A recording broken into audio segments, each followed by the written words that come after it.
Hi friends, welcome back. If you remember last time we read the book If You Give a Mouse a Cookie by Laura Numeroff, and the illustrator is Felicia Bond. What a cool job to have to be an author or an illustrator and make books. We are going to read another book by Laura Numeroff and Felicia Bond, and that book is called If You Take a Mouse to School. So I want you to notice some things that are the same about the book If You Give a Mouse a Cookie and If You Take a Mouse to School. I want you to also pay attention to see if you notice anything that is different in this book. So let's find out what happens to the mouse. If you take a mouse to school. If you take a mouse to school, he'll ask you for your lunchbox. When you give him your lunchbox, he will want a sandwich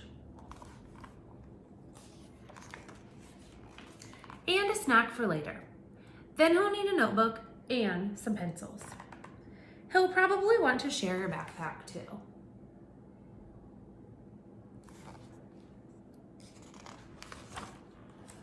When you get to school, he'll put his things in your locker and take a look around.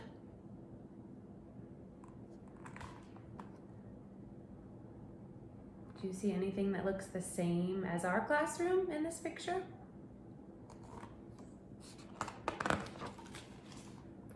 He might do a little math and spell a word or two. He'll even try a science experiment.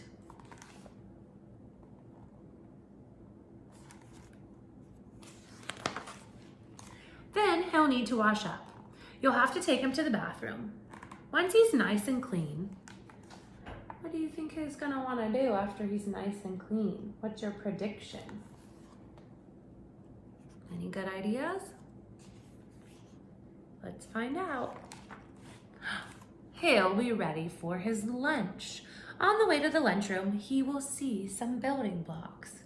And he will build what do you think he's building there? He will build a mouse house. Oh my goodness. We have building blocks in our classroom. He'll also make some furniture out of clay. Then he will need some books for his bookshelf. He'll start by writing one of his own. So he will need, what do you think he's gonna need to write his book?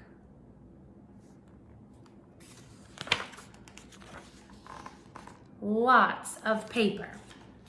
He'll probably use up all of your pencils. When he's finished, he will want to read his book to you. What do you think a mouse would write a book about? I'm looking at the title of his book and it says, Good Night, Mouse. What would you write a book about? Then he will want to take his book home, so he'll put it in your lunchbox and tuck it into a safe place. When the bell rings, he'll run out to wait for the bus.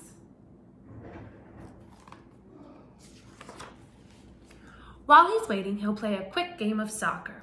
Then he'll ask you to shoot a few baskets.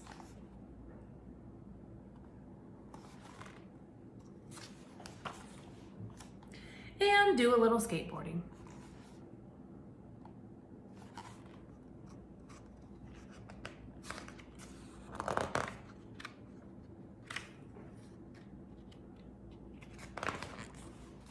When he stops to catch his breath, he'll want to eat his snack. So he will ask you for your lunchbox.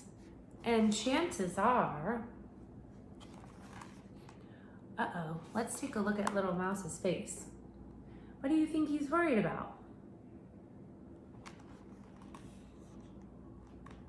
Do you remember what he did with his lunchbox? If he asks you for your lunchbox, you'll have to take him back to school. Where did the mouse leave his lunchbox? Oh yeah, he left it in a safe place on the shelf. Well, I hope you have enjoyed this story. If you take a mouse to school, I hope you noticed some things that were the same and some things that were different about if you give a mouse a cookie and if you take a mouse to school. I noticed that some of the characters in the story are the same. Remember, the characters are the people or animals that are in the story. So I noticed both stories had the same boy and both stories had the same mouse. I noticed also that the settings of the story are different. Do you remember what a setting is? The setting is the place where the story happens. So, what is the setting for if you give a mouse a cookie? Do you remember? Let's take a look. In this story, the setting is at the little boy's home. Let's take a look and see if we can figure out the setting in this story. First, they're at home, so that is the same. But where do they go? That's right, they go to school. So part of the story takes place in a school. So that's the setting. So some things the same and some things that are different with these books. We're going to do an activity and compare and contrast them this week. So I hope you're having a great day and I look forward to seeing you soon. Bye, friends.